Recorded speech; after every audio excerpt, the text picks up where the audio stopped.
Welcome to 20 of wisdom. दोस्तों, part 1 में हमने बात की थी अटेंशन की, कि कैसे दुनिया उन्हीं को याद रखती है जो दिखते हैं, जो नोटिस होते हैं, जो भीड़ से अलग खड़े होते हैं।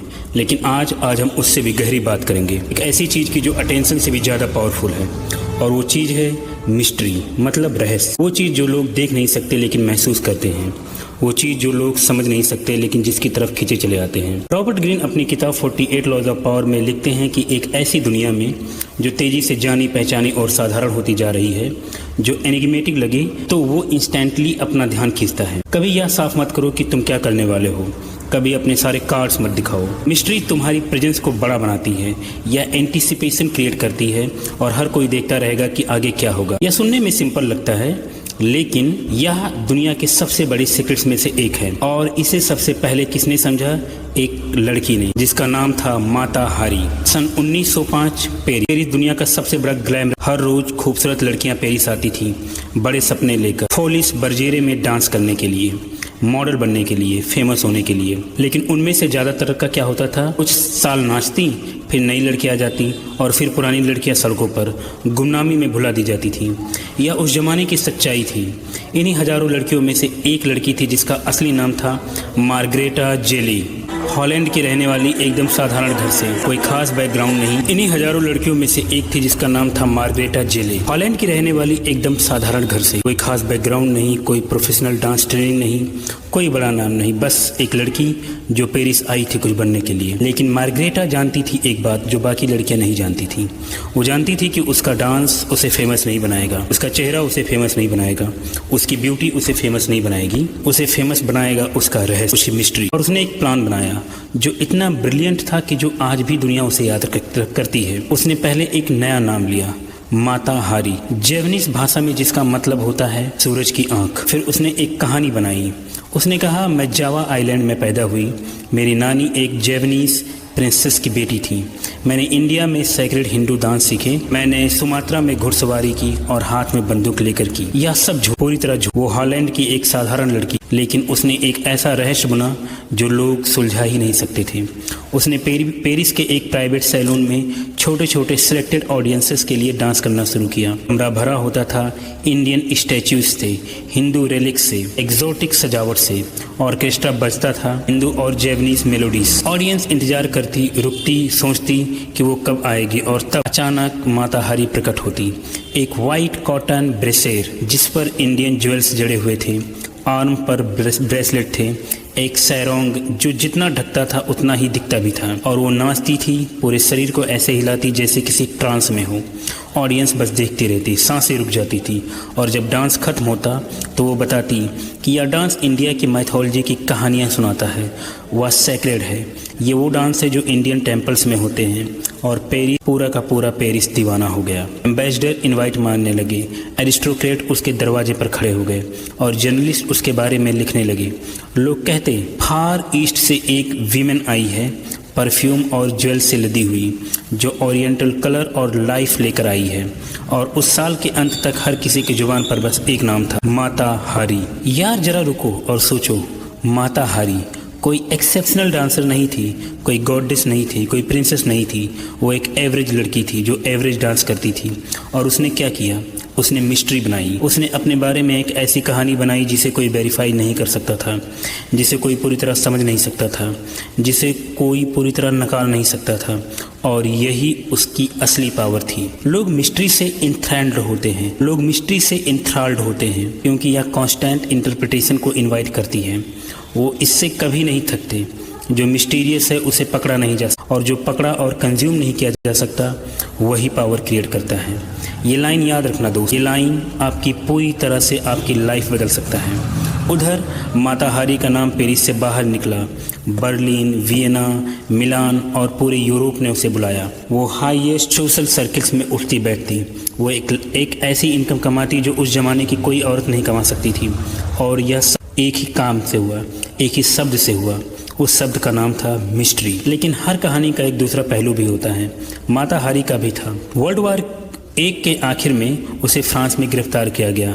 जर्मन स्पाई होने के आरोप में ट्रायल हुई और ट्रायल में सारा सच सामने आ गया। माता हारी जावा से नहीं थी, इंडिया से नहीं थी, उसकी नानी कोई प्रिंसेस नहीं थी। उसका असली नाम था मार्गरेटा जिली और वो आई थे हॉलैंड के एक साधारण शहर से, फ्राइसलैंड से। उसे गोली मार दी गई। लेकिन यार, यहाँ एक ज़रूरी सबक है।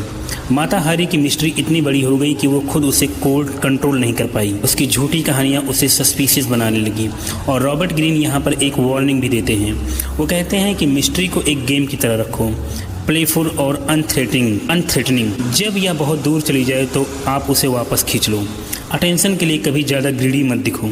यह इनसिक्योरिटी दिखाता है और इनसिक्योरिटी पावर को भगाती है।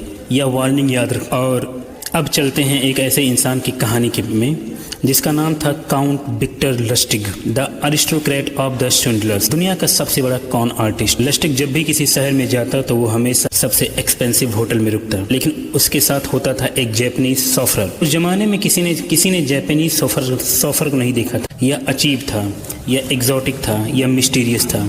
लस्टिग सबसे एक्सपेंसिव कपड़े पहनता, लेकिन हमेशा कुछ ऐसा होता जो आउट ऑफ प्लेस लगता। एक मेडल जो किसी को समझ नहीं आता, एक फ्लावर जो किसी नॉर्मल ओकेजन पर नहीं होती, आर्म बैंड जिसका कोई मतलब नहीं होता। लोग सोचते यह क्या है, यह कौन है, यह मेडल किस लिए है। होटल के डाइनिंग रूम में लस्टिग अकेले बैठता, एक बड़ी और इम्प्रेसिव दिखने वाली किताब पढ़ता, लोगों को देखकर मुस्कुराता, लेकिन किसी से ज़्यादा बात नहीं करता। और उसका जैपनीज सॉफ्टवेयर हर घंटे उसे टेलीग्राम लाता। लस्टिग उन्हें पढ़ता और बिना कुछ सोचे फाड़ देता, बिल्कुल कैजुअली। इनफैक्ट वो टेलीग्राम कम्प्लीटली ब्लैंक थे, सब नाटक था। लेकिन होटल में कुछ ही दिनों में हर कोई उस मिस्टीरियस आदमी के बारे में बात कर रहा था।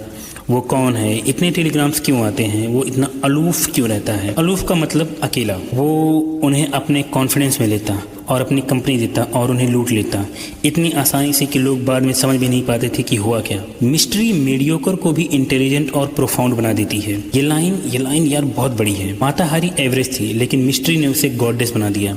लस्टिग एक कॉन आर्टिस्ट था, मतलब एक धूर्त कलाकार था, लेकिन मिस्ट्री ने उसे अरिस्टोक्रेट बना दिया। और यही तुम्हारे साथ भी हो सकता है। और अब एक और कहानी। 219 बीसी, दूसरा प्यूनिक वार। कार्थेज का महान जनरल जिसका नाम था हनीबाल की आर्मी रोम की आर्मी से छोटी, लेकिन हनीबाल इतना क्लीवर था, इतना अनप्रिडिक्टेबल था कि रोमन आर्मी उसे हरा नहीं पाती थी। लेकिन एक दिन हनीबाल के स्काउट्स ने गलती की। आर्मी एक मार्शी टेरेन में फंस गई। पीछे समुद्र था, आगे माउंटेन थे, यानी एक और कुआं एक और खाई। और माउंटेन के पासेस पर रोमन जनरल फैबियस अपनी बेस्ट आर्मी लेकर खड़ा था। फैबियस खुश था कि आज हनीबाल तो रात हुई। रोमन सेंट्रीज पासेस पे खड़े थे, पहरा दे रहे थे। और तभी उन्होंने एक अजीब चीज देखी। माउंटेन की तरफ लाइट की एक विशाल प्रोसेशन आ रही थी। हजारों लाखों सेंट्रीज घबरा गए। यह क्या है? हनीबाल को रीइंफोर्समेंट मिल गया। समुद्र से ट्रूप्स आए या भूत? कोई एक्सप्लेनेशन नहीं था। फिर माउंटेन पर आग लग गई। चारों तरफ एक भयानक आवाज आई, जैसे लाखों हॉर्न्स बज रहे हो। सेंट्रीज, रोम के सबसे ब्रेव सोल्जर्स, सब भाग खड़े हुए। अपने पोस्ट को छोड़कर सबके सब भाग गए। अगले दिन हनीबाल की आर्मी अपनी मार्सी टेरेन से निकल चुकी थी, आज़ाद। तो हुआ असल में दोस्तों, हनीबाल ने अपने साथ चलने वाले हजारों बैलों की सींगों पर टहनियाँ बांध दी थी, उन्हें आग लगाई थी और उन्हें माउंटेन की तरफ छोड़ दिया था। जब आग बैलों की स्किन तक पहुंची तो वो दर्द में भागे, चिल्लाए और सब तरफ आग फैल गई। लेकिन ऊपर से एक आर्मी जैसी दिखती थी, एक मिस्टीरियस, अनएक्सप्लेनेबल, टेरिफाइंग आर्मी। और सेंट्री वो एक्सप्लेन नहीं कर सके कि हुआ क्या था। और जब वो एक्सप्लेन नहीं कर सके तो वो डर गए। याद रखो दोस्तों, कुछ ऐसा करो जो इजीली एक्सप्लेन या इंटरप्रेट ना हो सके। एक सिंपल एक्शन को ऐसे करो कि जैसे जो अपोनेंट को अनसेटल कर दे, जिसके कई पॉसिबल इंटरप्रिटेशंस हो। अगर तुम यह सही तरीके से करोगे तो तुम फियर और ट्रेम्बलिंग इंस्पायर, अपने दुश्मन के अंदर फियर और ट्रेम्बलिंग इंस्पायर करो। मिस्टीरियस होना तुम्हारी फोर्स को बड़ा दिखाता और तुम्हारी पावर को और भी टेरिफाइंग करता है। लेकिन अभी रुको और इन 3 कहानियों को एक साथ देखो। माता हारी एक साधारण लड़की जिसने मिस्ट्री से खुद को गॉडेस बनाया। विक्टर लस्टिग एक धूर्त कलाकार लेकिन जिसने मिस्ट्री से खुद को अरिस्टोक्रेट बनाया। हैनिबल एक जनरल जिसने मिस्ट्री से दुश्मन की आर्मी को बिना लड़े भगाया।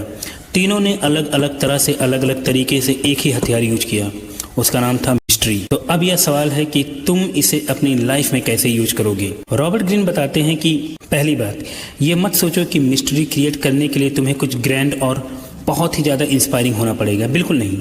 मिस्ट्री जो तुम्हें हर रोज़ के लिए बिहेवियर में बुनी हो, वो सटल हो, वो कहीं ज़्यादा पावरफुल होती है। दूसरी बात, ज़्यादातर लोग क्या करते हैं, वो ओपन बुक होते हैं, हर बात बता देते हैं, हर प्लान शेयर कर देते हैं, हर फीलिंग एक्सप्रेस कर देते हैं, और इसीलिए वो प्रिडिक्टेबल हो जाते हैं, और प्रिडिक्टेबल लोगों में कोई इंटरेस्ट नहीं लेता है। और तीसरी सबसे बड़ी बात, बस थोड़ा सा खुद को होल्ड बैक करो, थोड़ा साइलेंट रहो, कभी कभी एम्बिगुअस बोलो, डेलिबरेटली थोड़ी इनकंसिस्टेंट दिखो, और देखो जब लोग तुम्हारे बारे में सोचने लगेंगे, तुम्हें फिगर आउट करने की कोशिश करेंगे, तुम्हारे बारे में बात करेंगे, और जब लोग तुम्हारे बारे में सोचते हैं तो तुम्हारी पावर। अब एक और कहानी सुनो। कहानी है लोला मोंटेज की। वो एक आयरिश लड़की थी जो अपनी करिश्मा और अटेंशन ग्रैबिंग स्किल से फ्रांज लिस्ट की लवर बनी, बवेरिया के किंग लुडविग की मिस्ट्रेस और पॉलिटिकल एडवाइज़र बनी। वो एक मास्टर थी अटेंशन अट्रैक्ट करने की। लेकिन एक दिन उसने गलती की।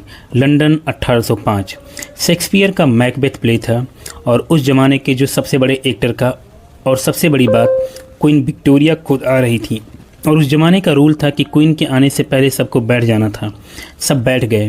क्वीन आई, सब ने खड़े होकर अप्लॉस किया, घुटने टेके, और फिर बैठ गए। और तब एक बॉक्स से एक औरत आई। क्वीन के बाद सबकी नज़रें उस पर गई, और वो थी Lola Montez. Diamond tiara, dark hair, fur coat, और जब कोट हटी, क्रिम्सन वेलवेट का गाउन। और सब ने देखा, लेकिन क्वीन विक्टोरिया ने डेलिबरेटली नहीं देखा, और जब क्वीन ने नहीं देखा तो बाकी सब ने भी नहीं देखा। उस रात के बाद लंदन की फैशनेबल सोसाइटी ने लोला को पूरी तरह इग्नोर कर दिया। उसका फ्यूचर इंग्लैंड में ख़त्म हो गया। जब तुम किसी ऐसे इंसान की प्रेजेंस में हो जो तुमसे ऊपर है, तो अभिवादन करो और उसके शैडो में चले जाओ। कभी compete मत करो। याद रखो, law number 1, never outshine the master. Attention के लिए कभी ज़्यादा ग्रीडी मत दिखो, या इनसिक्योरिटी दिखाता है, और इनसिक्योरिटी पावर को दूर भगा देती है। तो यार, आज का पूरा लेसन एक लाइन में, जो रिवील होता है, जो दिखता है, जो बार बार दिखता है, वो एक्साइटमेंट देता है, लेकिन जो कंसील होता है वो इंटरेस्ट बढ़ाता है। यही मिस्ट्री का एक एसेंस है। थोड़ा दिखाओ, बाकी छुपाओ। लोगों को हमेशा यह फील रहे कि यह इंसान और भी बहुत कुछ जानता है, और इसके बारे में अभी और भी मुझे जानना है, या अगली बार क्या करेगा। और जब लोग यह सोचने लगे तो समझ लो तुम्हारी जीत उनके दिमाग में, तुम ऑलरेडी जीत चुके हो, तुम्हारी जीत पक्की है। अगर तुम खुद को इमीडिएटली डिक्लेयर नहीं करते तो तुम एक्सपेक्टेशन जगाते हो।